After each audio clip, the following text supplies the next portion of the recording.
তা মা আসুন আগে আমরা কলির দোষটা দেখি, তারপর গুণটা দেখব। তা কলির দোষটা কি দেখুন, কি বললেন শাস্ত্রে?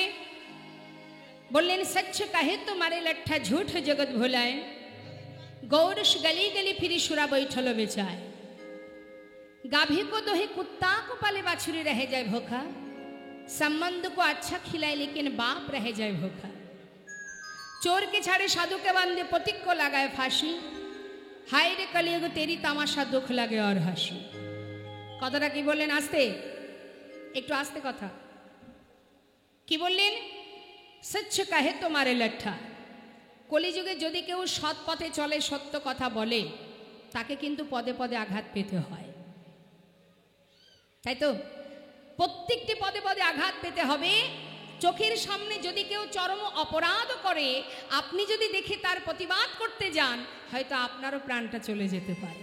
ताई जे जे अपराधी करुक ना केन देखबेन कलिहत जीव सेई अपराध देखेও ताड़ाताड़ी करे निजेके बाँचानोर जन्य सेखान थेके सरे जाय। अर्थात सच्च कहे तो मारे लट्ठा, झूठ जगत भोलाए। झूठ माने मिथ्या এই পৃথিবীটাকে ছেয়ে রেখেছে, অত্যাচার অনাচার ব্যভিচার দুরাচার এই জগৎটাকে ছেয়ে রেখেছে। গোরস মানে কি? গরুর দুধ। দেখবেন যারা দুধ বিক্রি করে মা অলিতে গলিতে পাড়ায় পাড়ায় গিয়ে দুধ বিক্রি করে, কাঁধে করে দুধের বাক নিয়ে বা সাইকেলে করে মোটর সাইকেলে করে পাড়ায় পাড়ায় গিয়ে দুধ বিক্রি করে। কিন্তু একবার ভেবে দেখুন যে ব্যক্তি মদ বিক্রি করে তাকে কি পাড়ায় পাড়ায় আসতে হয়? তাকে কিন্তু পাড়ায় পাড়ায় আসতে হয় না, অলিতে গলিতে যেতে হয় না, চিৎকার করে ডাকতেও হয় না। অর্থাৎ গৌরস গলি গলি ফিরি, অর্থাৎ গরুর দুধ অলিতে গলিতে গিয়ে ডেকে ডেকে দুধ বিক্রি হয়। আর যেজন মদ বিক্রি করেন তিনি যদি গুহার মধ্যে গিয়েও বিক্রি করে বা পাহাড়ের উপরে বসেও বিক্রি করে, এই কলিহত জীব ঝাঁকে ঝাঁকে সেইখানে গিয়ে ভিড় করে বসে থাকে। হরি বল। এটা আমার কথা না,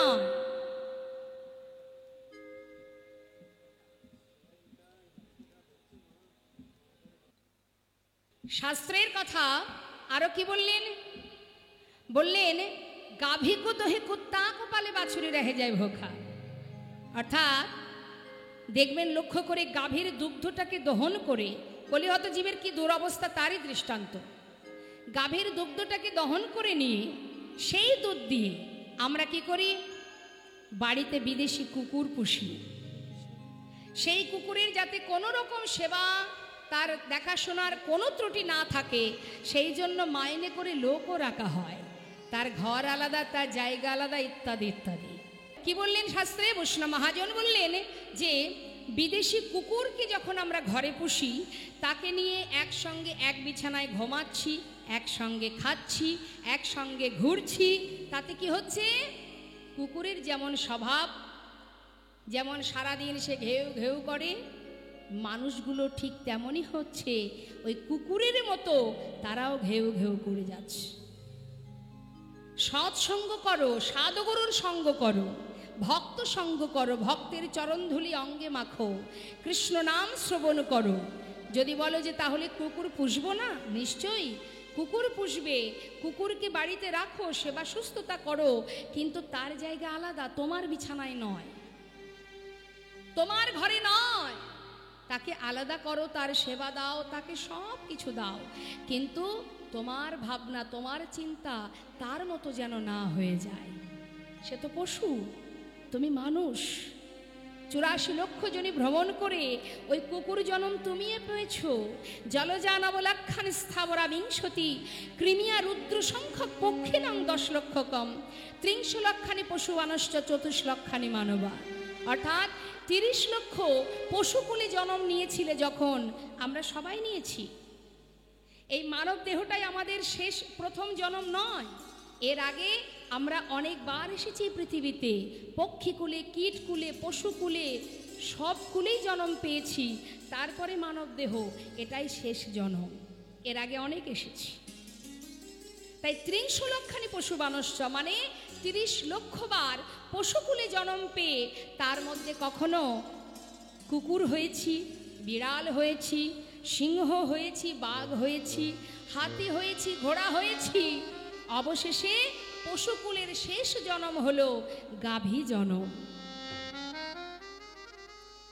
যেদিন গাভীর দুগ্ধটাকে দহন করে নিয়ে সেই দুধে ক্ষীর স্বর্ণনি তৈরি করে গোবিন্দ সেবায় লেগেছিল, সেই দিনই আমরা পশুকুল থেকে মুক্তি পেয়েছিলাম।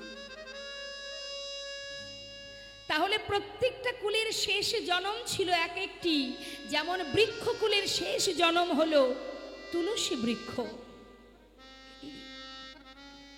ঠিক তেমন যদি বলো জলজ প্রাণী, জলজ প্রাণীর মধ্যে শেষ জন্ম ছিল শঙ্খ জনম।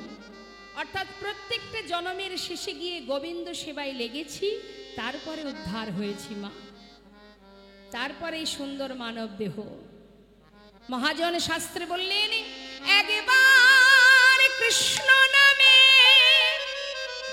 যত পাপে হরে, জীবের সাধ্য নাই, জীব তত পাপি করে, সাধ্য নাই তত পাপ করে। হেন কৃষ্ণ নামে জীব লয় বহুবা, তথাপি অনাহাই প্রেম না বহে অশ্রুধার, জানিবে সেই হৃদয়ে অপরাধ আছয়ে প্রচুর, কৃষ্ণ প্রেম বীজ তাতে নাহায়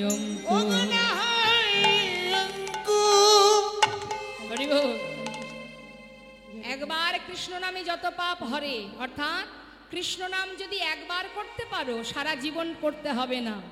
যেমন অজামিল সারা জীবন ভগবানকে ডাকিনি, অন্তিম সময়ে সে একবার ডেকেছিল, যার ডাকে বৈকুণ্ঠের নারায়ণ নেমে এসেছিলেন। তাই ডাকার মতো যদি তুমি একবার ডাকতে পারো আর সেই ডাক যদি তার কানে পৌঁছায়, তাহলে সারা জীবনের যত পাপ সর্বস্ব দূরীভূত হবে এবং তুমি অবশেষে গোবিন্দ পাদ পদ্ম লাভ করতে পারবে। কিন্তু আমরা সারাদিনে এতবার হরিনাম করছি, তথাপিও দেখুন এতবার হরিনাম গাইছি, কৃষ্ণ নাম করছি, কিন্তু হৃদয় মাঝে কৃষ্ণ প্রেম জাগছে না কেন? বললেন, জানিবে সেই হৃদয়ে অপরাধ আছয়ে প্রচুর, কৃষ্ণ প্রেম বীজ তাতে না হয় অঙ্কুর। অর্থাৎ তোমার মধ্যে যদি হাজার অপরাধ থাকে, সেখানে কৃষ্ণ প্রেমের অঙ্কুর হবে না। অপরাধ দূরীভূত করো, হিংসা দূরীভূত করো। বলি ঘর তিমির গোরা আসিল জগজন ধর্ম কর্ম রহদোর। কি বললেন কথাটা? আমরা ইহজগতের মানুষ দেখবেন সোজা সাপটা জিনিস বেশি ভালোবাসি, তাই না? যেমন আমরা সবাই কিন্তু খুব প্রিয় সিরিয়াল ভালোবাসি, তাই না? আমাদের সিরিয়াল ভালো লাগে না মা? সিরিয়াল দেখেন তো? দেখেন না? ঠিক বলছেন? সিরিয়াল এদিকে হয় হয় সিরিয়াল দেখেন তো? বেশ, দেখবেন সিরিয়াল দেখতে অনেকেই ভালোবাসে, সেই যেখানেই কীর্তন হোক আর যাই হোক না কেন, সিরিয়াল ছেড়ে কিন্তু সে যাবে না। কারণ সিরিয়াল দেখতে দেখতে না তার মনের ভিতরে, শরীরের ভিতরে এমনভাবে রক্তের সঙ্গে মিশে গেছে, সিরিয়াল না দেখলে হয়তো খেয়েও বোধহয় তার হজম হয় না। তা ঠিক যেমনভাবে আমরা সিরিয়ালের প্রতি মনোযোগ রাখি, ঠিক সেইভাবে মনটা যদি আমরা কীর্তনে রাখি, তাহলে কিন্তু আমাদের অনেক অচৈতন্য, আমরা যে অচৈতন্য হয়ে আমরা যে অজ্ঞানতার অন্ধকারে বসে আছি, সেই অজ্ঞানতার অন্ধকার দূর হয়ে জ্ঞানের আলো প্রকাশ হবে। আর জ্ঞানের আলো প্রকাশ করতে হবে, আপন আপন গুরুচরণ আশ্রয় করতে হবে। আর কি করতে হবে? দুফুটা বাড়ি বরিশন করে গৌর চরণে আত্মনিবেদন করতে হবে। নবদ্বীপে কে কে গেছেন একবার হাত তুলে দেখান। নবদ্বীপ ধামে কে কে গেছেন? সামনে যে ভক্তগুলো বসে আছে তারা তো কেউ হাত তুললো না। আপনারা নবদ্বীপে যাননি? গিয়েছেন? তা হাতগুলো কোথায়? বাড়িতে নাকি? বেশ, তাহলে যে নবদ্বীপের যাওয়ার কথা আমরা বলছি, যেখানে আমার গৌরহরি এসেছেন, হ্যাঁ, শচীগর্ভ সিন্ধু মাঝে। তবে আজ এটাও কিন্তু নবদ্বীপ। কেন বলছি? শাস্ত্রে তো বলেই দিয়েছেন, যেখানে হয় মধুর হরিনাম সংকীর্তন সেখানে আসে গৌর প্রিয় কৃষ্ণ প্রিয় ভক্তগণ। সেই ভক্তগণের যদি হয় এক মন, না হয় আনমন, সেটাই মধুর বৃন্দাবন, সেটাই মধুর নবদ্বীপ ধাম। তা আজ আমরা লীলা আস্বাদন করব। তার আগে আমরা গৌরের একটি কথা, কিছু কথা গৌরচন্দ্রিকার মধ্যে দিয়ে, একটা পদের মধ্যে দিয়ে শ্রবণ করব। বললেন, কলিঘর তিমির গোরাশিল জগজন ধর্ম কর্ম রহুদূর। অর্থাৎ ধর্মকর্ম সব দূরীভূত হয়ে গেছে কলিযুগে। মায়ারূপ অন্ধকার, ঘোর, কলিঘোর তিমির, তিমির মানে অন্ধকার আর ঘোর মানে ঘন। তা যে মায়া, যে ঘন মায়া, মায়ারূপ অন্ধকার আমাদের ইহজগতের জীবকে আচ্ছাদন করে আছে, এমনভাবে গ্রাস করেছে আমাদেরকে, আমাদের আসল স্বরূপ, আসল পরিচয়, আসল ঠিকানা সব ভুলে গিয়ে আমরা যে গোবিন্দচরণের দাস সেটা ভুলে গিয়ে সকলে আমরা কিন্তু মায়ার দাস হয়ে বসে আছি। সংসার আমার, এটা আমার, ওটা আমার, সারাটা জীবন শুধু আমার আমার করতে চলে যাচ্ছে দিন। কিন্তু জেনে রাখো, বৈষ্ণব মহাজন বললেন, আমার আমার করো বুঝিতে না পারো, আমাতে কি আছে রতনে, কোন শক্তি বলে বেড়াই চলি, বলে কিসের অভাবে হয় দেহ পতন। দেহের মাঝে আছে প্রাণেরই সঞ্চার, তাহাতেই বলি আমার আমার। কি বললেন? দেহের মধ্যে কি আছে? প্রাণ, অর্থাৎ আত্মা। যে আত্মাটি আছে না, এটা এখানে আছে বলেই আমরা আমার আমার করছি। প্রাণ গেলে হবে সবাকার, মানে প্রাণ যখন থাকবে না, আমাদের সমস্ত আশা আকাঙ্ক্ষা চাওয়া পাওয়া শেষ, সবই নেশারি স্বপন। নেতায় গৌর হরিবোল হরিবোল। তাই আজ মহাজন পদাবলিতে বললেন, কলিঘোর তিমির গোরাশিল জগজন ধর্ম কর্ম রহুদূর। আমাদের পরিচয় কি? কি পরিচয় আমাদের? যে পরিচয় আমরা এই সমাজে ঘুরে বেড়াচ্ছি, এটা কি আমাদের পরিচয়? না, এ তো দুদিনের, মাত্র দুদিনের পরিচয়, এটা দুদিনের জন্য। আর এই পরিচয় আপনি নিয়ে আসেননি, এখানে আসার পর আপনাকে কেউ দিয়েছে, আপনি সেটাকে ব্যবহার করছেন, আপনার নিজের নয় এটা। একটা সন্তান জন্ম হবার সাথে সাথে আপনি বলতে পারবেন তাকে দেখে যে এর পরিচয়টা কি, এ হিন্দু না মুসলমান নাকি খ্রিস্টান নাকি যাই হোক, বলতে পারবেন। একটা ছোট্ট শিশু, সদ্যজাত শিশু ভূমিষ্ঠ হবার সাথে সাথে আপনি তাকে দেখে বলতে পারবেন না যে শিশুটার কি পরিচয়। তাহলে আপনি কখন জানবেন? যখন তার গুরুজন তাকে পরিচয় দেবে যে এটা মুসলমান কি এটা হিন্দু, তখন আপনি জানতে পারবেন যে এটা এর পরিচয়, বা এ মুসলমান বা এ হিন্দু বা খ্রিস্টান যাই হোক। কিন্তু মানুষ যখন জন্ম নেয় তার একটাই পরিচয়, সেটা কি? আমাদের সকলেরই সেটাই ছিল পরিচয়, সেটা হলো জীব নিত্য কৃষ্ণ দাস, তাহা ভুলি গেল এই মায়া পিশাচিতা, গলেতে বাঁধিল, গলাতে বাঁধিল। তাহলে আমাদের পরিচয়, আমরা ভগবানের চরণের দাস, সেটা ভুলে গিয়ে মায়া আমাদের গ্রাস করেছে বলেই আমরা সবাই মায়ার পিছনে ছুটে বেড়াচ্ছি। কিন্তু ছুটতে ছুটতে আমাদের গোনা দিন যে ফুরিয়ে যায়, সেদিকে আমাদের লক্ষ্য নেই। আবার ফিরতে হবে, চলে যেতে হবে। 84 লক্ষ জনী ভ্রমণ করে সাধের কৃষ্ণ ভজনে জন্ম পেয়েছ। মনুষ্যকুলে শুধু জন্ম পেলেই হবে না মা, একবার ভেবে দেখুন, ইহজগতে এমনও মানুষ আছে যার দুটি নয়ন অন্ধ, চোখে দেখতে পায় না। সেও তো মানব দেহ পেয়েছে, কিন্তু সে মানব দেহ পেয়েছে, পরিপূর্ণ দেহ পেয়েছে কি না। যার দুটো হাত নেই, সেও তো মানুষ, কিন্তু পরিপূর্ণ দেহ পায়নি। যে কিনা কথা বলতে জানে না, যার বাক শক্তি নেই সেও তো মানুষ। তাহলে কোন কর্মের ফলে আজ তার এহেন অবস্থা? 84 লক্ষ জনই ভ্রমণ করেছ, যার কারণে পরিপূর্ণ দেহটা পেয়েছো তুমি। এই পরিপূর্ণ দেহটা পেয়েছো, কেন পেয়েছো? কৃষ্ণ ভজন আমরা করব, এটাই ছিল আমাদের ভগবানের কাছে প্রতিশ্রুতি করা, প্রতিজ্ঞা করা, যে যদি তুমি 16 আনা পরিপূর্ণ দেহ দাও, তোমার দেয়া হাত দিয়ে তোমায় সেবা দেব, তোমার দেয়া নয়ন দিয়ে তোমায় হেরব, তোমার দেয়া বদন দিয়ে তোমারই নাম গুণগান করব। দিয়েছিলেন তিনি আমাদের, কিন্তু দিলে কি হবে? হেলাইটা সব কিছু হেলাই নষ্ট হলো। অবহেলা করলাম, পেলাম বটে গোবিন্দ সেবার 2টি হাত, কিন্তু এই হাতে হলো কি? মারামারি, হানাহানি।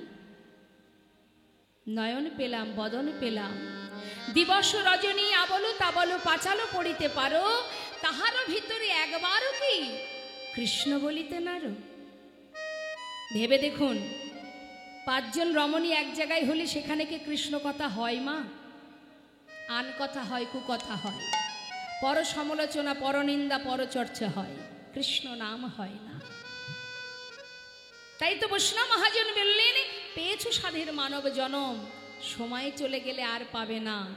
সময় করিয়া পথটি ধরিয়া যেবার চলে দ্রুত গতি, সময়ের শেষে অনায়াসে সেজন চলে যায় আপন বাসতে। সংসার জীবনে হাজার কর্ম করো, তাতে দুঃখ নেই, কিন্তু নিজের কাজটুকু ভুলে যেও না। এখানে যেটা করা হচ্ছে এটা হলো যার যার কর্ম, যেটা সংসারের প্রতি দায়িত্ব, কর্তব্য, কিন্তু নিজের নিজস্ব কাজ আছে। সেটা কি? সে কর্মটা কি? কৃষ্ণ ভজন, গোবিন্দ স্মরণ, তার নাম, তার গুণকীর্তন। এটা হলো আমাদের নিজের কাজ, এর ভাগ কেউ নেবে না। আবার তো ফিরতে হবে, চলে যেতে হবে, তাই তো? মায়েরা বলুন তো, আপনার ঠিকানা কোথায়? আপনার বাড়ি কোথায়? আপনাকে জিজ্ঞাসা করছি, আপনার বাড়ি কোথায়? হ্যাঁ, মসলন্দপুরে আপনার বাড়ি, তাই তো? আপনারও কি তাই? মসলন্দপুরেই। বাহ। আচ্ছা, এখন আপনি মসলন্দপুরে আছেন, এর আগে কোথায় ছিলেন? জানেন না? আচ্ছা, যখন আপনি মারা যাবেন, যাবেন তো অবশ্যই, সবাই চলে যাবে, মারা যাওয়ার পরে কি আবার মসলন্দপুরেই থাকবেন?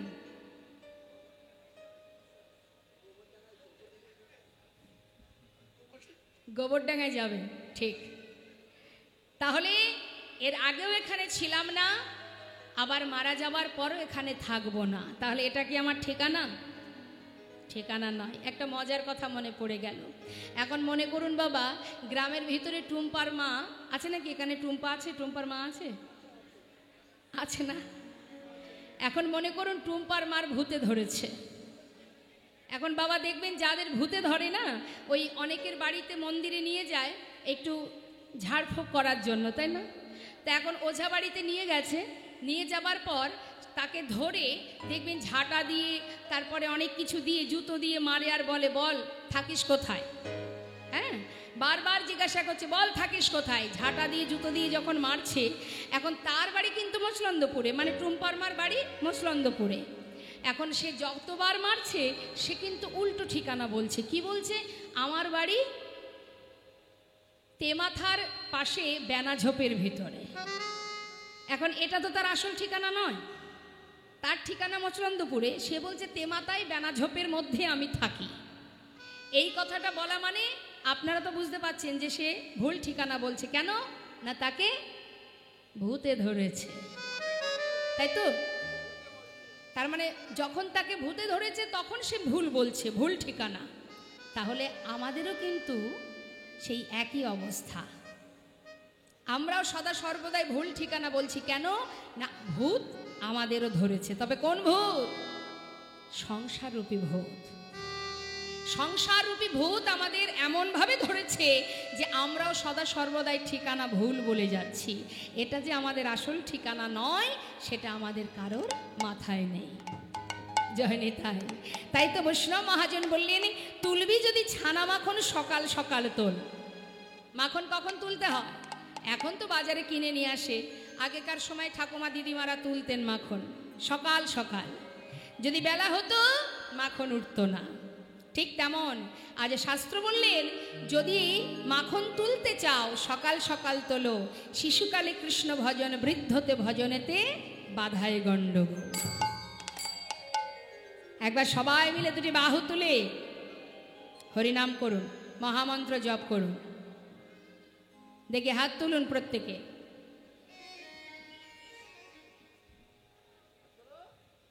প্রত্যেকে তুলেছেন তো? এবার হাতে তালি দিয়ে সবাই মিলে আমরা গাইব। আমি গাইব, শুনবেন, তারপরে সেই সুরে আপনারা গাইবেন। গলা ছেড়ে গাইবেন, হ্যাঁ। হরিনামে যেন কৃপণতা করবেন না। দেখি হাত তুলুন, হাত তুলুন। শুনে নিন। হরে কৃষ্ণ হরে কৃষ্ণ কৃষ্ণ কৃষ্ণ হরে হরে, হরে রাম হরে রাম, রাম রাম হরে হরে। বলুন, হরে কৃষ্ণ হরে। বাবা, আরে কি জোরে হাতে তালি দিয়ে।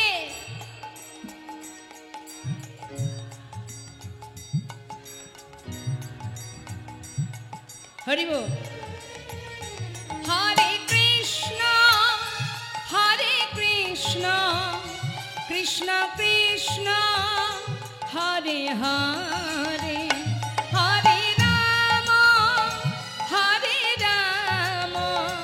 রাম রাম হরে হরে, হরে কৃষ্ণ। বাবা, পিছন দিকে কি হলো?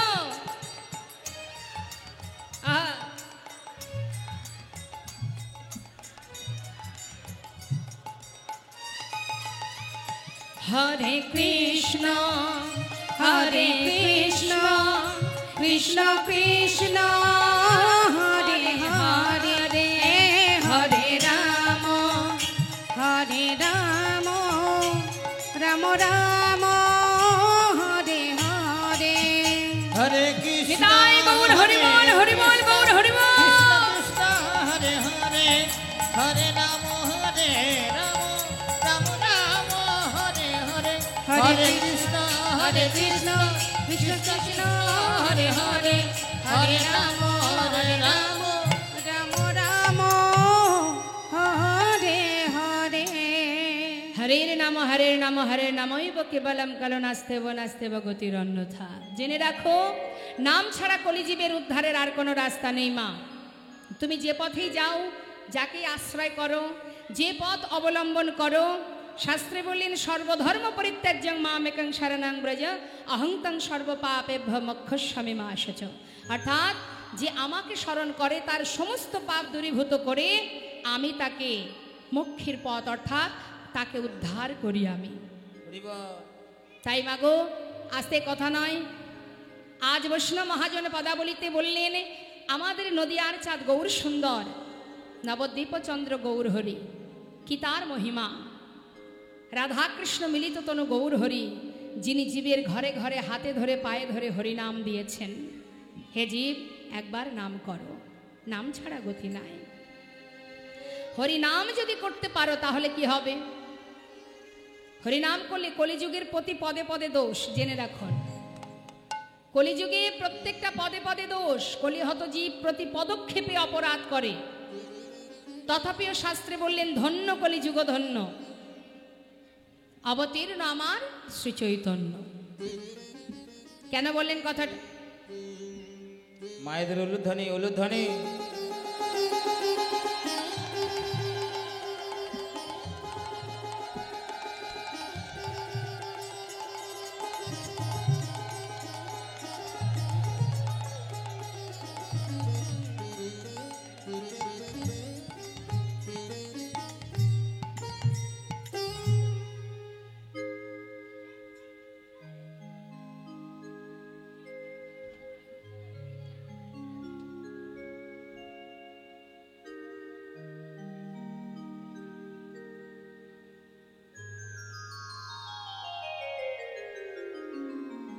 বাবা হরিবোল হরিবোল। তাই আজ বৈষ্ণব পদাবলিতে বললেন, হে শোনো শোনো জীব, আমার করুণাময় গৌর সুন্দর এমনই দয়াল, যাকে পেতে গেলে কোনো কষ্ট নয়, শুধু সর্বদাই দীনতা প্রকাশ করো আর দুফোঁটা নয়ন বাড়ি বরিশন করো, আত্মনিবেদন করো। তাই বৈষ্ণব মহাজন পদাবলিতে বললেন, ভাই রে ভাই আমার গড়া গুণ কহনে না যায়, গোরা গুণ কহনে না যায়। কত শত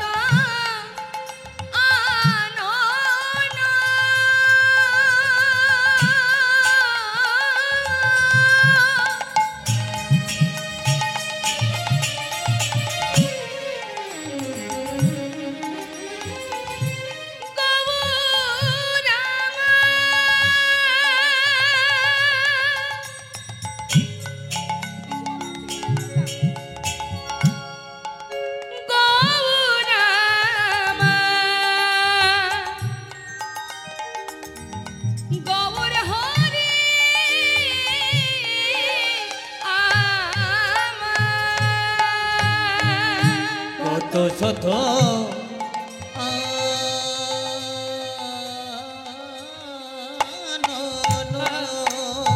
হরিবল হরিবল।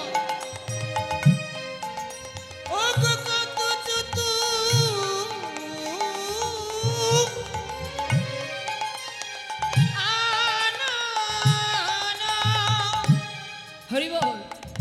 বরনিয়া বরনিয়া ওরে নাহি পার, বরনিয়া বরনিয়া ওরে নাহি পায়।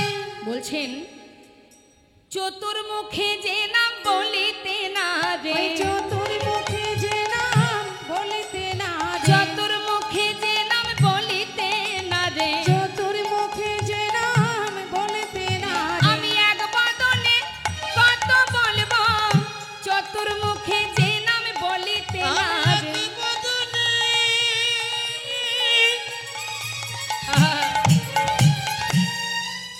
আমি বলবো কত, ওই না চতুর্মুখে যে নাম বলতে না রে, বরনিয়া ওরে নাহি ওই পার, না বরনিয়া ওরে নাহি পায়। বলুন তো চারটি বদন কার? কার চার বদন? মানে চারটি মুখ কার? ব্রহ্মা। বলেন যে চার বদনে গোরা গুণের কথা বলে শেষ করতে পারে না, দেবর্ষি নারদ বিনা যন্ত্রে প্রভুর নাম করে যে নামের অন্ত খুঁজে পায় না, যে দেবাদিদেব মহাদেব যার পঞ্চমুখ, সে পাঁচ বদনে প্রভুর নাম করে যার অন্ত খুঁজে পায় না, যে মহাজন পদাবলী লিখছেন তিনি বলছেন আমি আমার এক বদনে আর বলবো কত, তার মহিমা কত বলা যায়। এমন দয়ালকে যদি কেউ ভালোবাসতে পারে, যদি তার বিদ্যা বুদ্ধি নাও থাকে তাতে কোনো দুঃখ নেই। কেন বললেন দুঃখ নেই? বলেন বিদ্যা বুদ্ধি যদি না থাকে, ভগবানের চরণে যদি তার দীনতা থাকে, ভরসা থাকে, বিশ্বাস থাকে, আর কিছু করতে হবে না। দেখুন পদাবলিতে কি বলছেন মহাজন, বেদ বিদ্যা দোহ কিছু নাহি জানত, বেদ বিদ্যা দোহ কিছু নাহি জানত, সে যদি গৌরঙ্গ করে সার, আর সে যদি গৌরাঙ্গ করে সার, সে যদি গৌরঙ্গ করে সার, আর সে যদি গৌরাঙ্গ করে সার, ঠাকুর নয়নানন্দেতে ভনে সেই তো সকলই জানে, নয়নানন্দেতে ভনে সেই তো সকলই জানে, সর্বসিদ্ধি করতলে তার, সর্বসিদ্ধি করতলে সর্বসিদ্ধি করতলে কিছুই জানতে লাগে না, কিছুই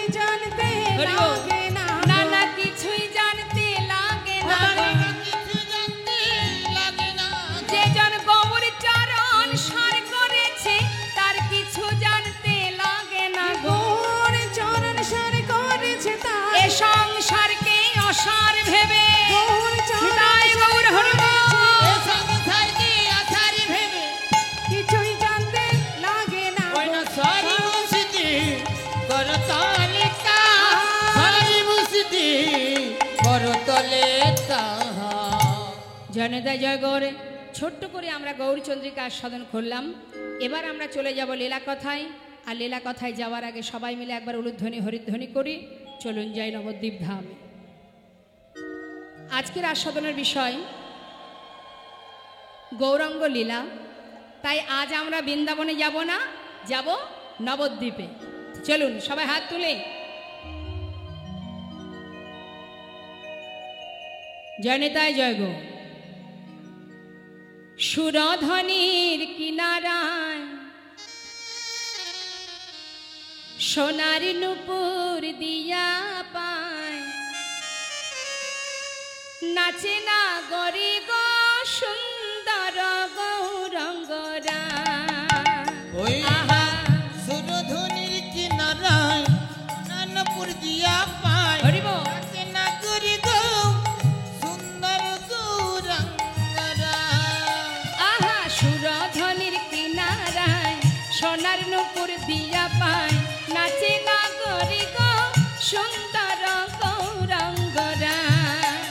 ওই সুরধনির কিনারায় সোনার নুপুর দিয়া পায়, নাচে না গরি গো সুন্দর গৌরাঙ্গরায়। দেখা সুন্দর আহা সুন্দর আহা সুন্দর গৌরঙ্গরায়, না গরি গো সুন্দর গৌরঙ্গরায়। ওই সুরধনির কিনারায় সোনানপুর দিয়া পায়, নাচে না গরি গো সুন্দর গৌরাঙ্গরা। হরি বল হরি বল।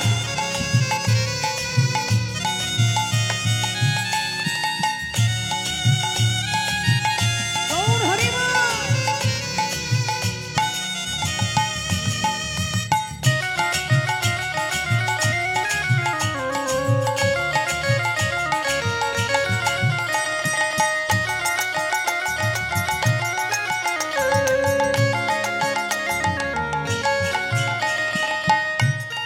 হরি বল।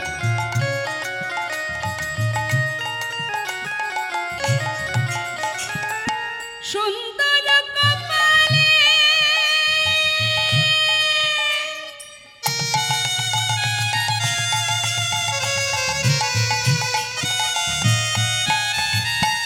সুন্দর তিলক গো।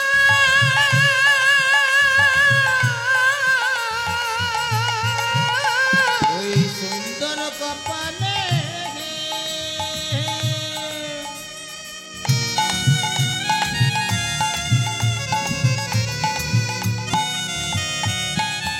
ওই সুন্দর তিলক গো।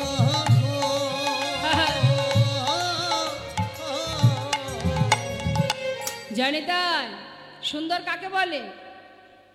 দেখবেন অনেকে যখন নিজেকে সুন্দর করে সাজায়, ভালো শাড়ি পরে, এই যেমন ধরুন আমি পরেছি, ভালো ভালো গহনা পরে, আস্তে সুন্দর দামি শাড়ি পরে, সেভাবে আমি বড় সুন্দর। হরি বল।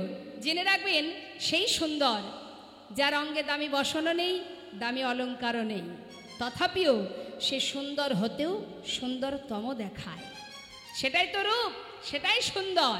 গৌর হরির অঙ্গে কি আছে? হরে কৃষ্ণ। গল্প আমিও কম জানি না, অনেক গল্প জানি আমি, কিন্তু এটা তো গল্প করার জায়গা নয়। এখানে যদি আমি আমার গুণকীর্তন করি, আপনারা কিন্তু থাকবেন না। থাকবেন? আপনারা কেন আছেন? কৃষ্ণ নাম শুনছেন, তাই এখানে বসে আছেন। তাহলে এবার আপনারা শুনতে বসে যদি গল্প করেন কি করে হবে? এই যে আসনটা পেতে দিয়েছে আমাদের দিদি ভাই, কি জন্য? ঘুমানোর জন্যও নয়, গল্প করার জন্যও নয়, শুধুমাত্র শ্রবণ করার জন্য। তা শ্রবণ করতে বসে যে যার মতো যে যার খুশিতে চললে তো হবে না। কীর্তন শুনতে বসলেও তার অনেক নিয়ম আছে, সব কিছুরই একটা নিয়ম থাকে, তাই নিয়মটাকে লঙ্ঘন করার কোনো প্রয়োজন নেই। বলুন, গৌরহরির অঙ্গে কি আছে?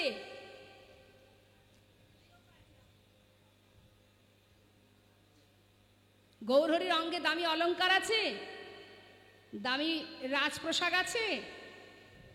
তাহলে যার রূপ দেখলে ত্রিভুবন ভুলে যায়, শুধু আছে ললাটে একটা তিলক, আর পরনে কি আছে? বৈষ্ণব মহাজন বললেন, সুন্দর কপালে সুন্দর তিলক, আর কি? দেখো সুন্দর একখান নামা বলি গায়, নাগরি গো সুন্দর গৌরঙ্গরা। ওই সুরধনের কিনারায় সোনার মুরগিয়া পায়, নাচে না করি গো সুন্দর গৌরাঙ্গরা।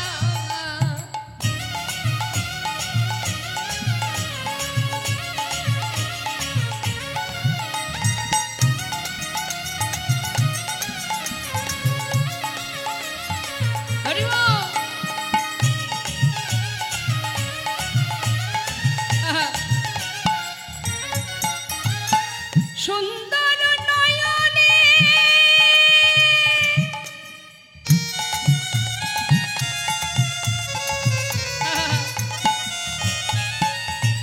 চাই গো রাজার পানে গো,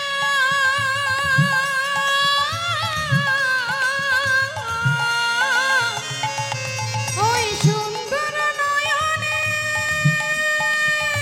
হরি বল।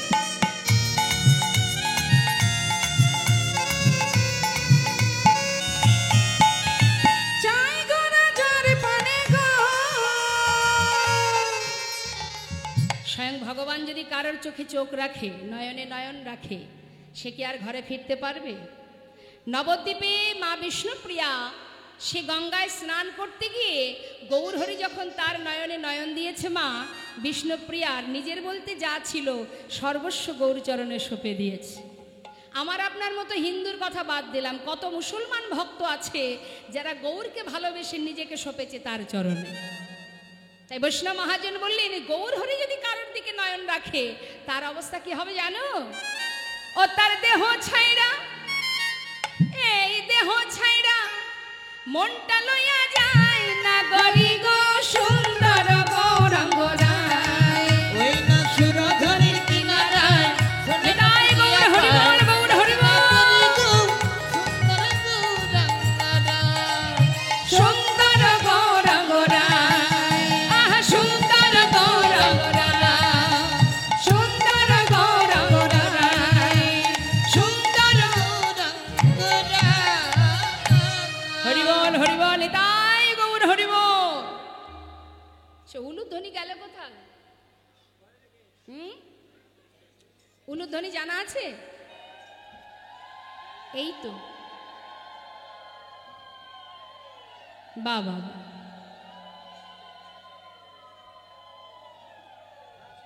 বাহ, খুব সুন্দর, খুব সুন্দর। হরিবাসরে উলুধ্বনি করতে হয়। হরিবাসরে করবো না তা করবো কোথায়? বিয়ে বাড়িতে কাজ নেই তাতে, কারণ উলুধ্বনি এই যে দুটি অক্ষর উ আর লু, এই দুটো অক্ষরের মধ্যে রাধা কৃষ্ণ যুগল বিরাজমান। তাই কেউ যদি উলুধ্বনি করতে পারে তাতে রাধা গোবিন্দের যুগল ধ্বনি করা হয়ে যায়। তাই প্রতিনিয়তই আপনারা হরিবাসরে বলুন, বাড়িতে বলুন, উলুধ্বনিটা করবেন। সন্ধ্যাবেলা যখন সেবা দেবেন উলুধ্বনি করবেন। তাই আজ শ্রীধাম নবদ্বীপে নদিয়ার চাঁদ আমার গৌরহরি, দুই দেহ এক হয়ে নদিয়ায় গৌর হয়েছে। রাধাকৃষ্ণ দুই তনু এক, মিলিত তনু।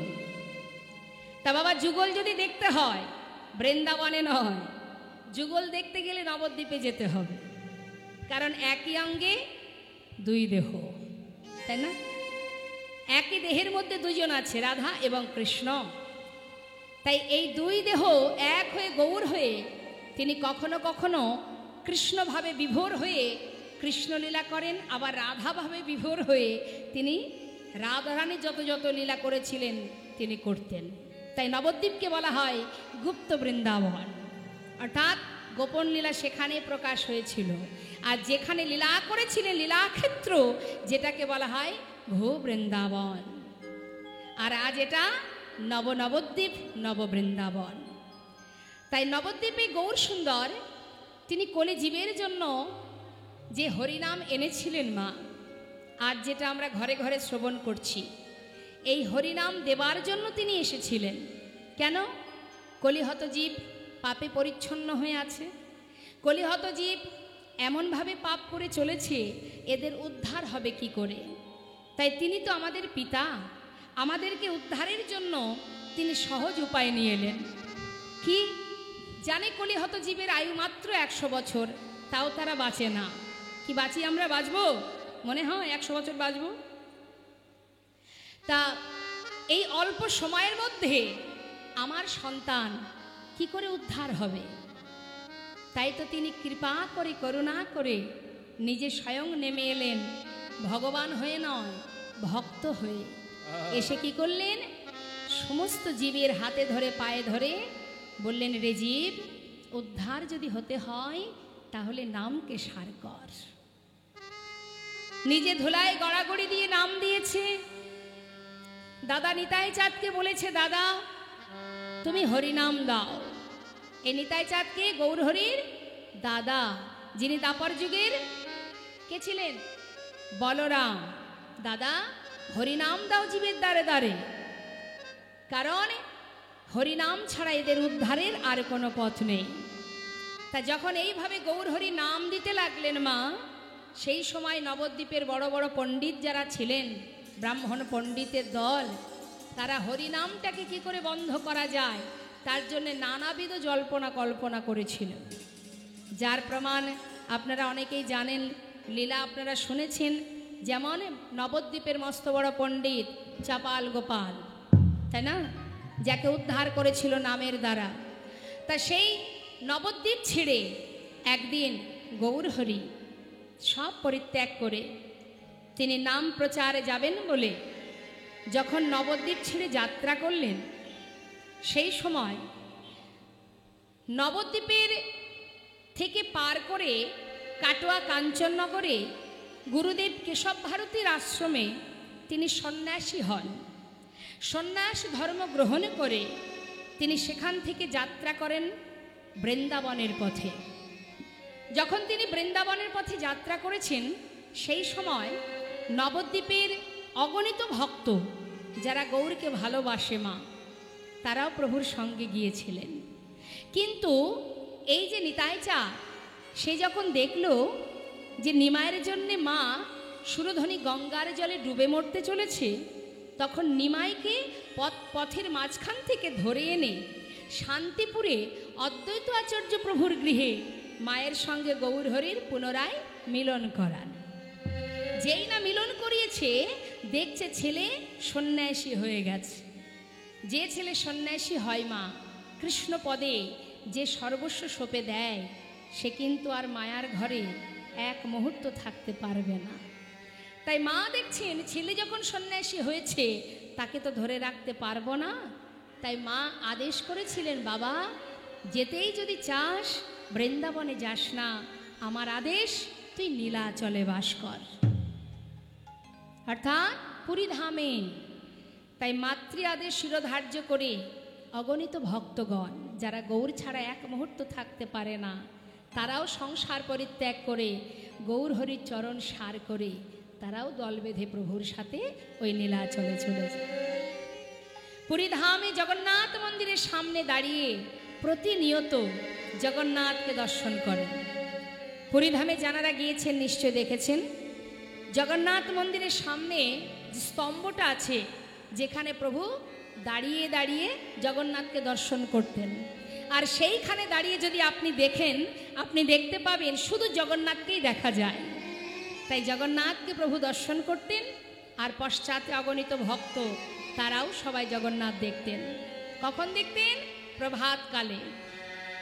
জগন্নাথ দর্শন করে সমস্ত ভক্তগণকে নিয়ে মনের আনন্দে তিনি কৃষ্ণ নাম করছেন। ভক্ত, জগন্নাথ দর্শন হয়েছে? হ্যাঁ দয়াময়। এবার আমার সঙ্গে সবাই বলো, প্রভাত সময় হলো, কৃষ্ণ কৃষ্ণ বলো। প্রভাত সময় হলো, কৃষ্ণ কৃষ্ণ বলো। ওই না প্রভাত সময় হলো, কৃষ্ণ কৃষ্ণ বলো। কৃষ্ণ ভজ কৃষ্ণ চিন্ত কৃষ্ণ নাম কর সার নাম বিনা কলি জীবে গতি নাহিয়া। আর কৃষ্ণ ভজ কৃষ্ণ চিন্ত কৃষ্ণ নাম করসার নাম বিনা কলি জীবে হরি বল হরি বল। গতি নাহিয়ার। যেই নাম সেই কৃষ্ণ ভজ নিষ্ঠা করি নামের সহিতে আছে আপনে সে হরি। নাম ভজন নামে চিন্ত নাম করসার। হরি বল হরি বল হরি বল হরি বল। হরি বল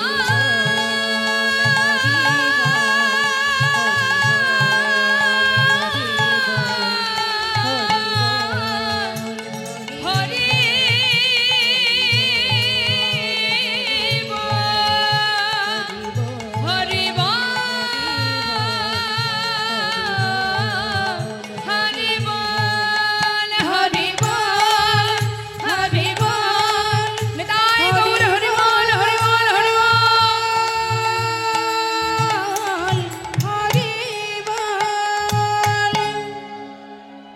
হরি বল হরি বল হরি বল। এত আনন্দ মা নীলাচলের মাঠে সমস্ত ভক্তগণকে নিয়ে যখন গৌর হরি হরিনাম করছেন, হঠাৎ তিনি অন্তরে জানতে পারলেন যে কোনো এক ভক্ত বেশ কিছু দূরে দাঁড়িয়ে তার কথা ভাবছে আর চোখের জলে বুক ভাসিয়ে কাঁদছে। এই যে অন্তরে জানতে পারা, এটা আমার আপনার কর্ম নয়। যিনি অন্তর্যামী, যিনি এখানে বসে আছে, যে পাপই করো না কেন, ভাবছো ও দেখতে পাইনি সে দেখতে পাইনি, আমি বিরাট মহৎ কাজ করে ফেললাম, কিন্তু জেনে রাখো সময় হলেই তুমি তোমার উচিত শিক্ষা পাবেই পাবে। অপরাধ করছো, ভাবছো যা আছে কপালে তাই হবে, কিন্তু তিনি যখন সাজা দেবে না, যে সাজা মানুষ দিলে কম হয়ে যাবে, সারা জীবন কষ্ট পেতে হবে। তাই কথা একটা আছে দেখবেন, কি ভগবানের মার দুনিয়ার বার, অর্থাৎ তিনি যে সাজা দেবেন সে সাজা সহ্য করা বড় কষ্টকর। তাই মানুষের চোখের আড়ালে তুমি ফাঁকি দিতে পারো, তার চোখের ফাঁকি দিতে পারবে না। যিনি এখানে বসে আছে প্রত্যেকের হৃদয় মন্দিরে, সে সবই জানছে তুমি কি করছো বা করছো না।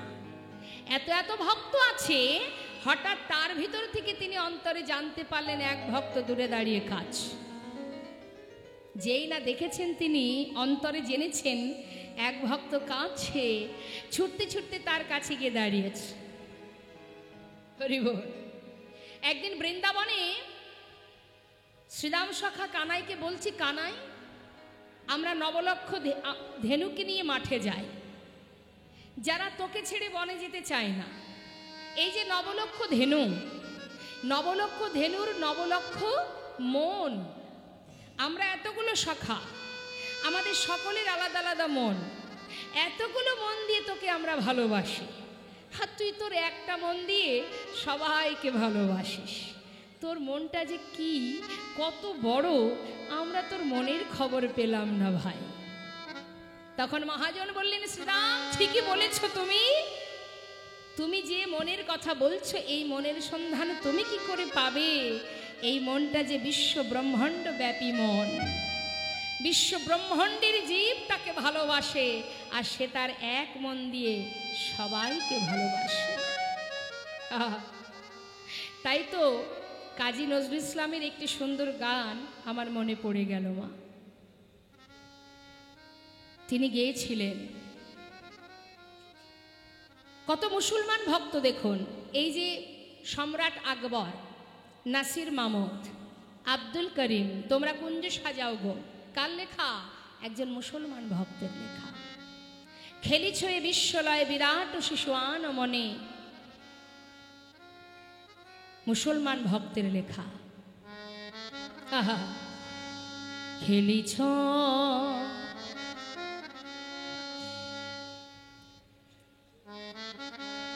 কি বলছে, খেলিছ এ বিশ্বলয়ে বিরাট শেষ আনমনে খেলিছ এই বিশ্বলয়ে বিরাট শিশু আনমনে খেলিছ। তাহলে ভগবান কি নিয়ে খেলছে? বিশ্বলয়ে খেলা করছেন তিনি। তাই তো মহাজন নীতি ক্ষণে ক্ষণে নিরজনে প্রভু নিরজনে খেলিছ এই বিশ্বলয়ে বিরাট শিশু আনমনে খেলিছ এই বিশ্বলয়ে বিরাট শিশু আনমনে খেলিছ। তার মনের সন্ধান কে বা জানে? সেই ভক্তের কাছে গিয়ে যেই না দাঁড়িয়েছে গৌরহরি জিজ্ঞাসা করছে, বলো কি তোমার পরিচয়? কেনই বা আমার দিকে তাকিয়ে তাকিয়ে চোখের জলে মুখ ভাসিয়ে কাঁদছো? কি চাই তোমা? সেই ভক্ত বলে উঠলেন, দয়াময়, আমার নাম গোবিন্দ ঘোষ। কোথা থেকে এসেছো? অগ্রদ্বীপের মাটি থেকে। কি জন্য এসেছো? আমি তোমার সঙ্গী হতে চাই। আমার সঙ্গী হবে কেন? আমার সঙ্গী হবে কেন? যারা আমার সঙ্গী হয় তাদের যে সারা জীবন কষ্ট পেতে হয়। তাই বলি, শোনো, ঘরের ছেলে ঘরে ফিরে যাও, সেই ভালো। দয়াময়, আমার বলতে যা ছিল সব কিছু ত্যাগ করে শুধু তোমার সঙ্গী হব বলে আমি তোমার কাছে ছুটে এসেছি। আমায় তুমি ফিরিয়ে দিও না। হরি বল। প্রভু যে কথাটা বললেন মা, যে যারা আমাকে ভালোবাসে তাদের সারা জীবন কষ্ট পেতে হয়, এ কথাটা ভালো করে মাথায় ঢুকিয়ে রাখুন। অর্থাৎ ভগবানকে যে ভালোবাসবে তাকে কিন্তু সারা জীবন কষ্ট পেতে হবে। এটা কিন্তু ভাববেন না যে ভগবানকে ভালোবাসবো মানে আমি মহা সুখে জীবনযাপন করব, না। ভগবান বললেন, যে করে আমার আশ আমি তার করি সর্বনাশ, তথাপিও যে না ছাড়ে আমার পাশ আমি হই তার দাসানুদাস। অর্থাৎ ভগবান ভক্তকে পদে পদে কষ্ট দেয়। প্রতিটা মুহূর্ত কষ্টের মধ্যেই তোমার জীবন কাটবে, কিন্তু তুমি ভরসা হারালে হবে না। কষ্ট দিচ্ছ তাই দাও, তবু আমি তোমায় ছাড়ব না। এমন ভক্ত যদি কেউ হতে পারে। হরিদাস ঠাকুরের গায়ে যখন চাবুক দিয়ে আঘাত করছে, হরিদাস বলছে, প্রভু আমি জানি তুমি এই আঘাত কেন করছো, পাছে আমি তোমায় ভুলে যাই তাই তুমি আমাকে আঘাত করছো। কিন্তু আমি এও জানি তুমি যাকে আঘাত করো তার প্রতি তোমার দয়া অফুরন। প্রভু তাই যতই আঘাত দাও শুধু তোমার কাছে একটা বাসনা, সইবার মতো শক্তি দিও। এটা ভক্তের চাওয়া মা।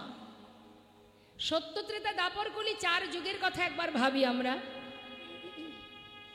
আমরা তো ভগবানকে সেবা দিই, ভগবানকে ভালোবাসি সুখে থাকার জন্য, কি ঠিক তো? ঠিক বলছি তো? বাড়িতে যখন আপনারা লক্ষ্মী পুজো দেন, কি জন্য দেন? আমরা বাড়িতে লক্ষ্মী পুজো দিই কেন মায়েরা বলুন? যেন আমার ঘরে ধন সম্পত্তিতে পরিপূর্ণ হয়ে ওঠে। বিশ্বকর্মার পুজো কেন দিই? এই যে দিলাম চলে গেল, যে আমাদের কলকারখানা আছে, অনেক গাড়ি ঘোড়া আছে, আয় উন্নতি যাতে ভালো হয়, ঠিকঠাকভাবে যেন ভালোভাবে গাড়ি ঘোড়া চলে, যাতে আমরা সুখে থাকি। সব কিছুর পিছনে নিজের সুখ কামনা। সরস্বতী পুজোকে বাড়িতে সরস্বতী মাকে নিয়ে এসে পুজো দিই কেন দিই? বাড়ির বাচ্চারা লেখাপড়া করে, মা যাতে আশীর্বাদ করে, ছেলে মেয়ের বিদ্যা বুদ্ধি ভালো হয়, ভবিষ্যতে চাকরি করতে পারে, আমরা যেন সুখে থাকতে পারি। তাই তো সব কিছুর পিছনে আমাদের উদ্দেশ্য, আমরা লাভ খুঁজি, ভগবানকে এইভাবেই ভালোবাসি। এই যে আসছে দুর্গা পূজা, ব্রাহ্মণ ঠাকুর আপনাদের বলাবে, বলো ধনং দেহি যশং দেহি বিদ্যাং দেহি আয়ুর দেহি রূপং দেহি, শুধু দিয়ে যাও। শুধু চাইবো, ফুল তুলসী চরণে দেবো আর চাইবো এটা দাও ওটা দাও সেটা দাও। কিন্তু ভক্ত কি চায়? ভক্তের চাওয়াটা কি? সত্যত্রেতা দাপর কলি 4 যুগের মধ্যে সত্যযুগে নারায়ণের বামে ছিলেন কে? মা লক্ষ্মী। যিনি ভগবানের বামে আছেন তার তো দুঃখ কষ্ট পাওয়ার কথা নয় মা। হ্যাঁ, চিন্তা করুন একবার। যিনি সুতাপা সাধনা করলেন, হে নারায়ণ তোমার বামে যে লক্ষ্মী, তাকে আমি আমার পত্নী রূপে লাভ করতে চাই। ভগবান বলে উঠলেন, প্রভু নারায়ণ বলে উঠলেন, না না তুমি এ বর চেও না, সুতাপা তুমি অন্য কোনো বর চাও, তুমি আমাকে লক্ষ্মী ছাড়া করো না। না প্রভু, তুমি না ভক্তহীন ভগবান, তাই যদি হও আমি এই বরই চাই, আমাকে এই বরই দিতে হবে। প্রভু কিন্তু বর দেয়নি মা, চলে যান। কিন্তু সুতাপা সাধনা এমনভাবে করতে লাগলেন, কঠিন সাধনা, এক পায়ে দাঁড়িয়ে। আবার প্রভু এলেন, সুতাপা তুমি কি তোমার মত বদলেছ? না, আমার একটাই চাওয়া, তোমার বামে যে লক্ষ্মী তাকে আমি আমার পত্নী রূপে পেতে চাই। বাঞ্ছা কল্পতরু ভগবান ভক্তের বাঞ্ছা পূর্ণ করলেন মা, যাকে আমরা বাঞ্ছা কল্পতরু বলি। কেন বলি? সে বাধ্য হয়, ভক্ত কিছু চাইলে না দিয়ে তিনি থাকতে পারেন না, তাই স্বয়ং লক্ষ্মীকে তার পত্নী রূপে দিলেন। তখন স্বয়ং লক্ষ্মী বলে উঠলেন, রে সুতাপা আমি তোর ঘরের ঘরণী হব, কিন্তু তুই হবি নপুংস। তাই বৃন্দাবনে আয়ানের ঘরণী হয়েছিলেন রাধারানী, কিন্তু আয়ান ছিল নপুংস। এই সেই সুতাপা।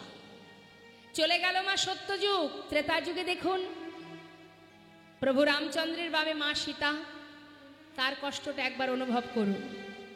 মা সীতা বনবাসে গেলেন, সেখান থেকে আসার পর তার অগ্নি পরীক্ষা হলো, অবশেষে তাকে পাতালে চলে যেতে হলো। ভগবানের সহধর্মিণী, তার তো সুখে থাকার কথা, আমরা যে সুখ কামনা করি না। ওই যে প্রভু বললেন, যারা আমাকে ভালোবাসবে তাদের সারা জীবন কষ্টই পেতে হবে। কিন্তু যদি সে আমার পাছু না ছাড়ে, যদি আমায় সে না ছাড়ে, আমি তার চরণের দাস হয়ে রইব। আহা, এলো দাপর যুগ। কৃষ্ণের বামে রাধারানী, 100 বৎসর হারা হলেন, গোবিন্দ চলে গেলেন। মথুরা থেকে তিনি আর বৃন্দাবনে ফেরেননি মা, কংসকে বধ করে সেখান থেকে তিনি চলে যান দ্বারকায়, আর ফিরে আসেনি।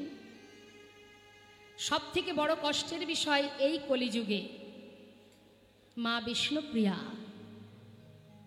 গৌরহরি মা বিষ্ণুপ্রিয়াকে বিবাহ করে ঘরে আনার পরই তিনি বিষ্ণুপ্রিয়াকে ছেড়ে চলে গিয়েছিলেন। আর বিষ্ণুপ্রিয়া সারা জীবন 4 দেওয়ালের মধ্যে বাধা থেকে তার মধ্যে কাষ্ঠ বিগ্রহ সেবা দিতেন। তিনি কোথায় আছেন, কেমন আছেন, সেই খবরটুকু কোনোদিন তিনি পাননি।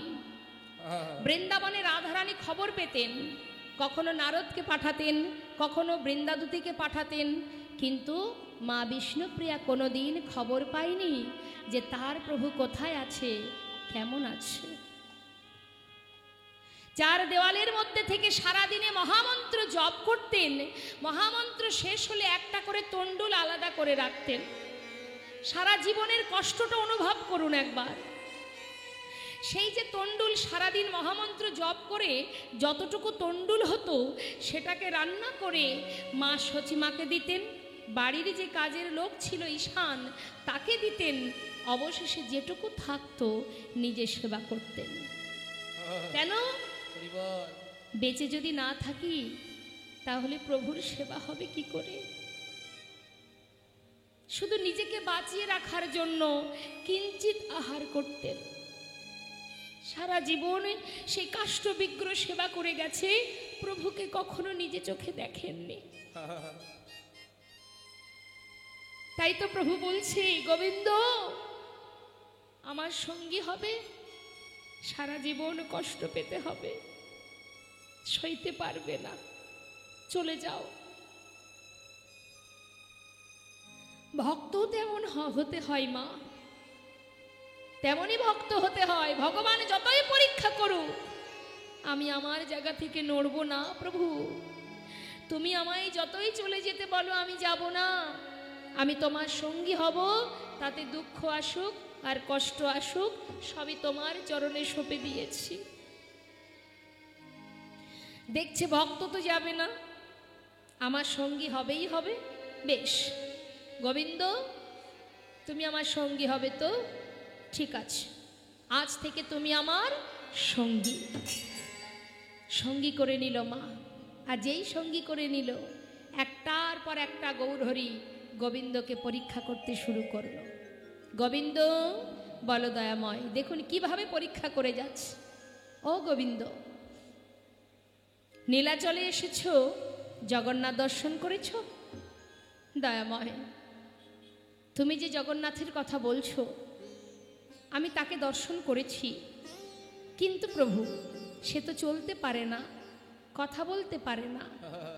কিন্তু আজ এই নীলাচলের মাঠে আমি যে সচল জগন্নাথ দর্শন করছি। গৌরহরি সব কিছু বুঝেও আবার জিজ্ঞাসা করছে, ও গোবিন্দ, এখানে আবার সচল জগন্নাথ কোথায় দেখলে? শুনবে, ভক্ত বলছে তার অন্তর থেকে, দয়াময়, তুহু জগন্নাথ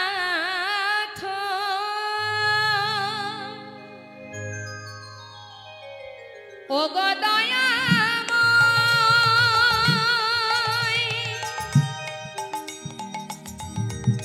ও গো কৃপাময়, তুমি আমার জগন্নাথ, তুমি আমার মাধব।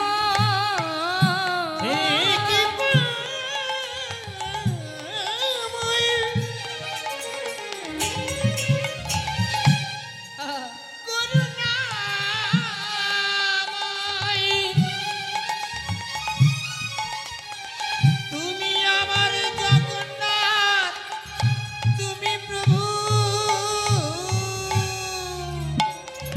তুহু জগন্নাথ এই জগতে কাহায় আসে, জগবহে নাহে মোয় ছায়। মাধব বহু তুমি নতি করু তোয়, হে মাধব। আমি ওই চরণে সবে সবে আমি ওই চরণে সবে সবে সবই সুপেছি, তোমার ওই চরণে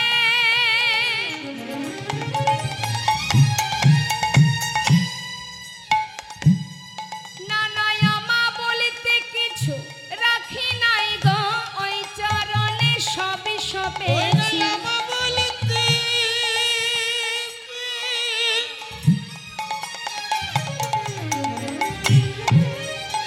কিছু রাখি নাই গো।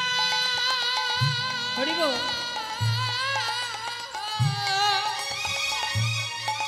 তোমার ওই চরণে সব সুপেছি, আমা বলিতে কিছু রাখি নাই গো, গৌর তোমার হলামি বলে। আমা বলিতে নিতাই গৌর হরি বল, হরি বল।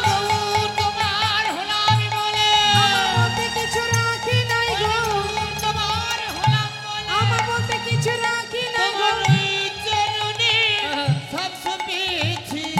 দেহি তুলসী দিল, এ দেহ সমার দিল, দয়া যেন না ছোড়ো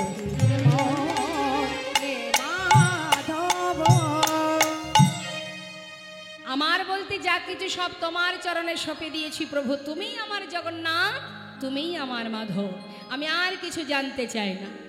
গৌরহরি দেখছি, বা বাবা, এ ভক্ত তো আমায় ছেড়ে আর কোথাও যাবে না। গোবিন্দ, তাহলে শোনো গোবিন্দ, আজই আমরা নীলাচল ছেড়ে একটু তীর্থে যাব, তুমি কি যাবে? হ্যাঁ দয়াময়, আমিও তোমার সঙ্গে যাব।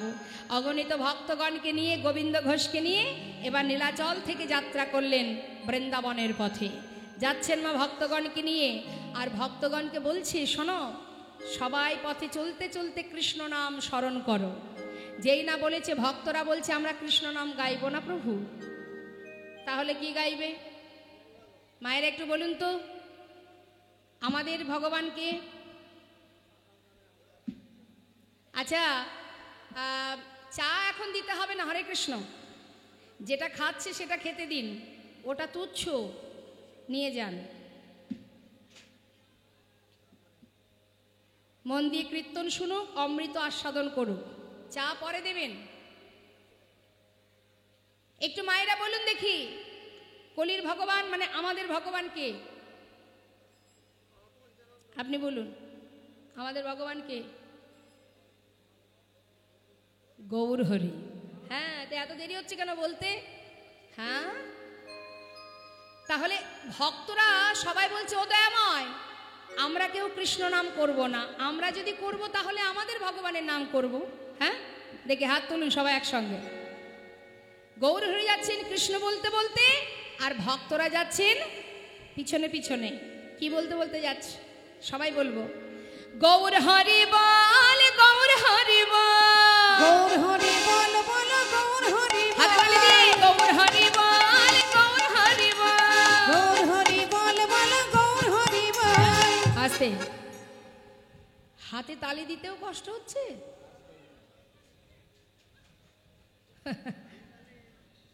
অনেকের হাত তুলতেও কষ্ট হয়। বাড়িতে সারাদিন ভূতের খাটুনি খাটবে, তখন কিন্তু হাতের বিশ্রাম নেই। এখানে এসে যেই বলবে একটু হাত তোলো, কে কষ্ট করে তুলবে? তিনি তো দিয়েছেন হাত দুটো, তার নাম করে দু হাত তুলে হাতে তালি দেয়া, এটাই তো আমাদের আসল কাজ। হাত তো সেটাই, যে হাত তুলে হাতে তালি দিয়ে ভগবানের নাম করতে হয়, যে হাত তুলে বৈষ্ণব সেবা দিতে হয়, যে হাত তুলে হাতে আহা ভগবানের সেবা হয়, সেটাই তো হাত। সেই হাত কিন্তু হাত নয়, জেনে রাখুন। কোন হাত হাত নয়? যে হাত দিয়ে চুরি করা হয়, খুন করা হয়, যে হাত দিয়ে মাতা পিতাকে ঘর থেকে চুলির মুঠি ধরে বাইরে বের করে দেয়া হয়, সেটা হাত নয়।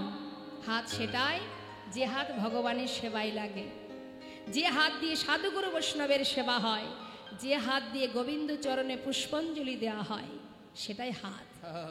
তা সেই হাত যখন পেয়েছেন, হেলায় নষ্ট না করে একবার তুলুন দেখি। এ জন্মে তুললে পরের জন্মে পাবেন, না হলে আর পাবেন না। তুলুন এবার একটু তালে তালে, বেতালে নয়। আমি গানটা শুরু করি, শুনে নিন, সেই তালে তালে তাল দিয়ে সবাই মিলে গাইবেন। গৌর হরি বল বল, গৌর হরি বল, গৌর হরি বল বল, গৌর হরি বল, হরি বল, হরি হরি বল, গৌর হরি বল, হরি হরি বল, গৌর হরি বল, হরি হরি একবার বল, গৌর হরি বল, হরি হরি বল, গৌর হরি বল বল, গৌর হরি বল, গৌর হরি বল বল, গৌর হরি বল, একবার গৌর হরি বল, হরি হরি বল, গৌর হরি বল, হরি হরি বল, একবার গৌর হরি বল, হরি বল, গৌর হরি বল বল, গৌর হরি বল। তাহলে আমরা কোথা থেকে যাত্রা করেছি মা? নীলাচল থেকে যাত্রা করেছি। যাচ্ছি কোথায়? বৃন্দাবনের পথে। কিছুটা পথে যাবার পর গৌরহরি ডাকছে, গোবিন্দ এদিকে এস। আবার পরীক্ষা। শোনো গোবিন্দ, বেশ কিছুদিন হলো যাত্রা করেছি, তা শোনো গোবিন্দ, একটু তাড়াতাড়ি চলো। আর একটা কথা তোমার কাছে জিজ্ঞাসা করি, সেটা হচ্ছে, তুমি তো সব ত্যাগ করে আমার সঙ্গী হয়েছ, তা তোমার মনে আর কোনো বাসনা টাসনা আছে? আচ্ছা বলুন দেখি মা, বাসনা কার থাকে না? কি আপনাদের বাসনা আছে না? কি গো মা, বাসনা আছে আপনাদের? কি বাসনা? কি বাসনা? গোবিন্দের বাসনা, ঠিক বলছেন তো? আচ্ছা মায়েরা বলুন, কি বাসনা আপনাদের? ভগবান যদি আপনাদের কাছে সে জিজ্ঞাসা করে, বলো ভক্ত তোমার মনে কি বাসনা, যা চাইবে আমি তাই দেব। কি চাইবেন? গোবিন্দচরণ, ঠিক বলছেন? তার মানে আপনারা সংসারে কিছু চাইবেন না, ভগবানের চরণ চাইবেন। তার মানে এখান থেকে বোঝা যাচ্ছে যে আপনারা ভগবানকে অনেক ভালোবাসেন। ভালোবাসেন তো? সব থেকে বেশি কোনটা ভালোবাসেন, ভগবানকে না সংসারকে? ভগবানকে ভালোবাসেন? সত্যি মন থেকে বলছেন ভগবানকে ভালোবাসেন? বেশ, ভগবানকে যদি আপনি ভালোবাসবেন তাহলে কিন্তু কীর্তনের পরে আর বাড়ি যেতে পারবেন না, আর কিন্তু বাড়ি যাওয়া হবে না। যাবেন না তো? চিন্তা করছে কীর্তন শেষ হোক আগে, তারপরে দেখতে পাবে। যারা সত্যিকারেরই গোবিন্দকে ভালোবাসে তারা কেউ আর ঘরে থাকেনি, সংসারে থাকেনি। যেমন সরগোস্বামী, জয়রূপ সনাতন ভট্ট রঘুনাথ, শ্রীজীব গোপাল ভট্ট দাস রঘুনাথ, এরা কিন্তু যেমন তেমন ছিলেন না মা, বড় বড় জমিদার ছিলেন। লালাবাবু জগৎ শেঠ, যারা মস্ত বড় জমিদার ছিলেন মুর্শিদাবাদ জেলার, সর্বস্ব পরিত্যাগ করে, সংসার পরিত্যাগ করে তারা গোবিন্দকে ভালোবেসে জনমের মতো সব ফেলে বৃন্দাবনে গিয়ে গোবিন্দ পাদপদ্ম লাভ করেছেন, গোবিন্দের দেখা পেয়েছেন। এরাই ভালোবাসে ভগবানকে, যারা সব ছেড়ে গোবিন্দের কাছে গেছে। আর আমরা ভগবানকে ভালোবাসি না, আমরা সংসারকে বেশি ভালোবাসি। সেই জন্য আমরা সেখানে পৌঁছাতে পারছি না। তাই যতই বলি আমরা গোবিন্দকে ভালোবাসি না, সংসারকে আমরা বেশি ভালোবাসি। বৈষ্ণব মহাজন বললেন, আহা গৌরহরি বললেন, শোনো, কি তোমার বাসনা একটু বলো। দেখুন ভক্ত কি বলছে, মা কি চাইছে। ও প্রভু, আমার মনে কি বাসনা শুনবে? তাহলে শোনো। আমার মনেতে ছিল গো বাসনা,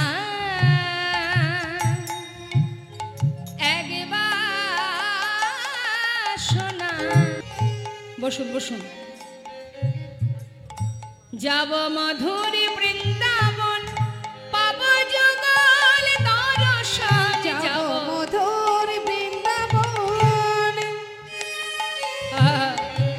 পাব যুগল দর্শন। নানা সে বাসনায় আমার পুরিল না, মনেতে ছিল গো বাসনা। গৌর হরি বল, হরি বল।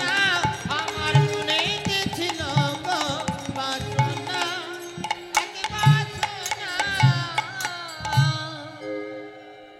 তাহলে গোবিন্দ ঘোষের বাসনা কি? বৃন্দাবনে যাব, যুগল দর্শন পাবো, এই ছিল তার বাসনা। গৌরহরি পরীক্ষা করলেন মা। পরীক্ষা করার পর এক পা দুপা করে ভক্তগণকে রেখে গৌরহরি বেশ কিছু দূর এগিয়ে গেছে। আস্তে আস্তে আস্তে বেশ কিছু দূরে যখন এগিয়ে গেছে, ভক্তরা চিন্তায় পড়ে গেল, প্রভু যদি আগে আগে যায়, আমরা তো পথ চিনি না, তাহলে কি করা যায়? প্রভুকে ডাকতে হবে। এক ভক্ত ডাকছে, ও দয়াময়, ও প্রভু গৌরহরি। গৌরহরি। যেই না ডাক দিয়েছে আর এক ভক্ত বলছে, যাচ্ছে যাক না।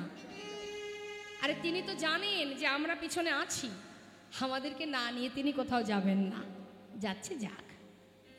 গোবিন্দকে পরীক্ষা করার পর প্রভু বেশ কিছুটা দূর এগিয়ে গেলেন আর ভক্তরা পিছনে পড়লেন। এদিকে কি হলো মা? গৌরহরি কণ্ঠ শুকিয়ে যাচ্ছে, তিনি তৃষ্ণার্ত, পিপাসা পেয়েছে। তা পথে যাচ্ছে আর মনে মনে বলছে, হে কৃষ্ণ, কোথাও যদি একটু জল পেতাম, একটু তৃষ্ণা নিবারণ করতাম। বলতে বলতে হঠাৎ প্রভু তাকিয়ে দেখছেন যে এক গোয়ালা কাঁধে করে বাঁক নিয়ে বাঁকের শিখায় ঘোল সাজিয়ে নিয়ে আসছে। ঘোল নেবে গো, ঘোল, ভালো ঘোল আছে। ও গোয়ালা, হ্যাঁ বলুন বলুন। ঘোল আছে? আছে আছে। এদিকে এসো। যেই না বলেছে এদিকে এসো, গোয়ালা ধীরে ধীরে প্রভুর কাছে এসে দাঁড়িয়েছে। ও ঠাকুর, বলো বলো, ঘোল চাই তো? হ্যাঁ, আমার বড্ড পিপাসা পেয়েছে, তুমি একটু ঘোল দাও দেখি। মনে মনে চিন্তা করছে, কৃষ্ণ কৃপাময়, আমি চেয়েছি জল, আমার জন্য কৃপা করে ঘোল পাঠিয়ে দিয়েছে। দাও দাও দাও। যেই না একটা ভাণ্ড তুলে দিতে গেছে, হঠাৎ প্রভু বলে উঠলেন, শোনো, ওই যেগুলো ছোট ভাণ্ড এগুলো আমাকে দিও না, সবচেয়ে যেটা বড় আছে ওই বড় ভাণ্ডটা দাও, আমার অনেক তৃষ্ণা পেয়েছে গো, ছোট ভাণ্ডে আমার তৃষ্ণা নিবারণ হবে না। গোয়ালা মনে মনে খুব খুশি, চিন্তা করছে কার মুখ যে দেখেছি ঘুম থেকে উঠে। আর যদি ঠাকুর এই বড় ভাণ্ডের ঘোলটা খেয়ে নেয় তাহলে আজ আমাকে বেশি পাড়ায় আর ঘোরাঘুরি করতে হবে না, তাড়াতাড়ি যেটুকু আছে বিক্রি করে ঘরে যেতে পারবো।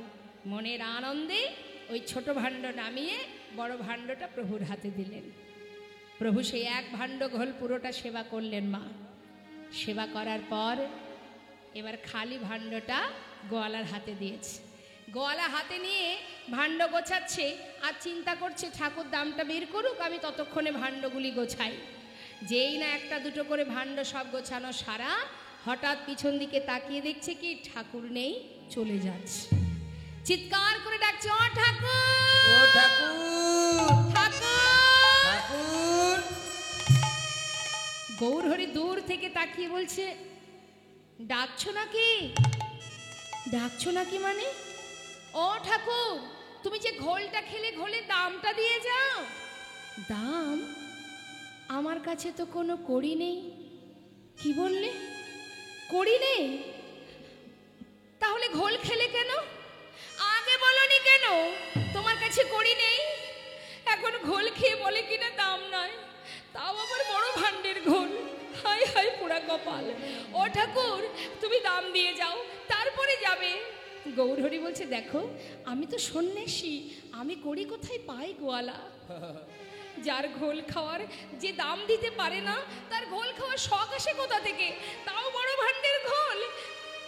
কপাল চাপড়িয়ে কাঁদছে মা। হায় হায়, ঘুম থেকে উঠে কার মুখ যে দেখেছিলাম, জানলে ঘর থেকে বাইরে বেরোতাম না। কি সর্বনাশ, কি ক্ষতি হয়ে গেল আমার। যখন পথের ধারে বসে কপাল চাপড়িয়ে কাঁদছে, হঠাৎ প্রভু চিন্তা করছে, আহা, অর্থের জন্য কেমন করে বসে বসে কাঁদছে দেখো। ধীরে ধীরে পাশে এসে দাঁড়িয়েছে। শান্ত হ গোয়ালা, কেঁদো না। দেখো আমি তো সন্ন্যাসী, আমার কাছে কোনো কড়ি নেই ঠিক, কিন্তু পিছনে আমার অনেক ভক্ত আসছে, তাদের কাছে তুমি বলো, তারা তোমাকে ঘোলের দাম দিয়ে যাবে। গোয়ালা চিন্তা করছে ঠাকুর নিশ্চয়ই মিথ্যা বলবে না, তাহলে একটু বসেই থাকি। এই ভেবে প্রভু চলে গেলেন। গোয়ালা কিন্তু বসে আছে মা পথের ধারে, কখন আসবে ভক্তরা। এখন ভক্তগণ তো অত শত জানে না, তারা মনের আনন্দে প্রভুকে স্মরণ করতে করতে নাম গাইতে গাইতে যাচ্ছে, নাম করতে করতে যাচ্ছে। মন লাগুরে মন লাগুরে মন লাগুরে মন লাগুরে মন লাগুরে মন লাগুরে লাগুরে লাগুরে লাগুরে হ্যাঁ মন লাগুরে তোহারি চরণে মন লাগুরে তোহারি চরণে মন লাগো রে, তোমারি চরণে মন লাগো রে। মন লাগুরে হরি বল। মন লাগুরে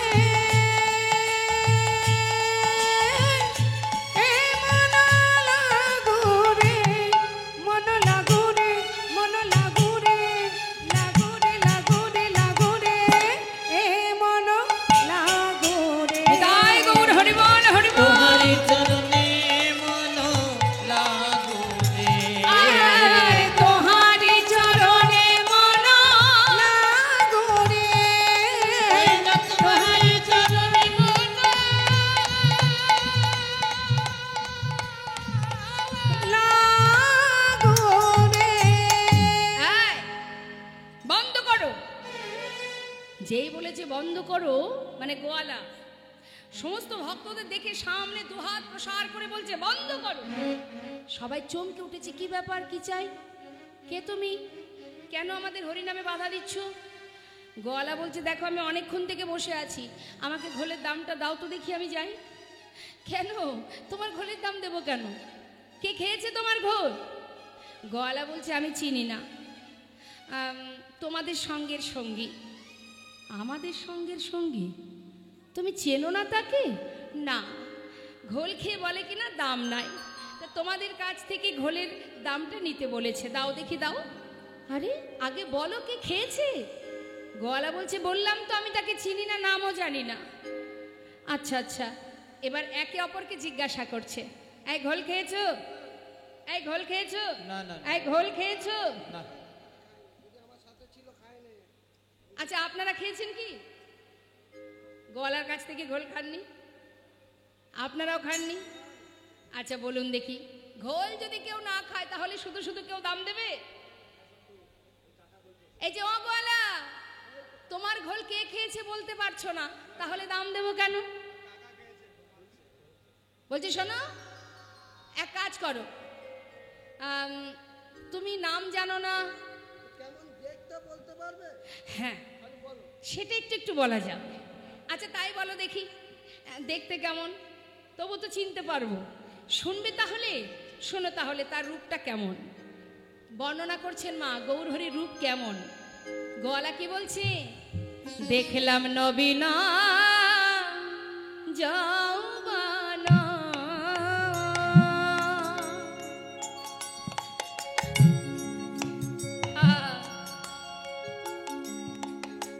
গলিত কাঞ্চন,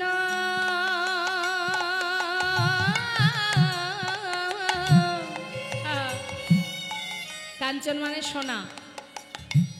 সোনাকে আগুনে দিলে তার যেমন রং হয় তার থেকে অধিক উজ্জ্বল গৌর কলেবর। আর পরনে কি আছে? কোটি তটে রাঙাবা, দেখলাম নবীন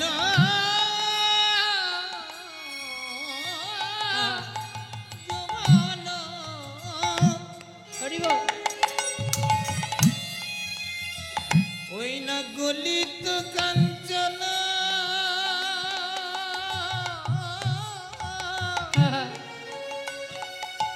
কোটি তটে রাঙাবাই রাঙাবাই। কি দেখলাম? এমন ভুবন ভোলা না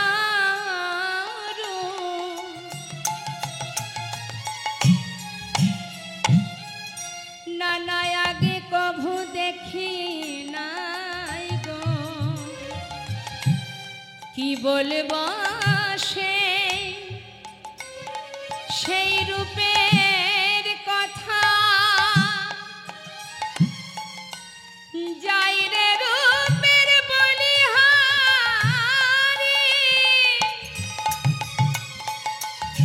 সেই অপরূপ রূপে মাধুরী। না না না না আগে কভু আমি দেখি না নবীনা